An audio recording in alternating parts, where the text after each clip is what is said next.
В общем, Можешь сказать? кроме того, Тондостар это что-то непонятно применяется в столбнянке. Оригинальный рассол из грязи.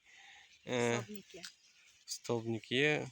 Мгм. Добывается с 1980 с 1800. 1892 года из скважины Корона в курортном поселке за Болотье.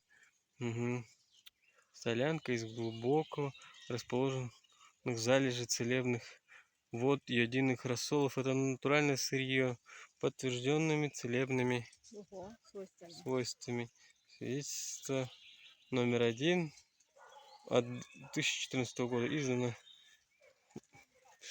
В общем, такой вот текст, это вот на той табличке написано и так далее и тому подобное. Применяется для здоровья, красоты, традиционно используется для ванн и ингаляции.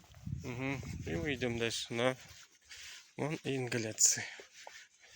Поэтому я и говорю, специфический такой интересный запах. Реликвия теплого моря. Реликвия теплого моря, да? Ну вот она, я и говорю, что-то есть в этом такое. Ладно, басқа орманға барып жүрейік. Вот такой вот орманчик.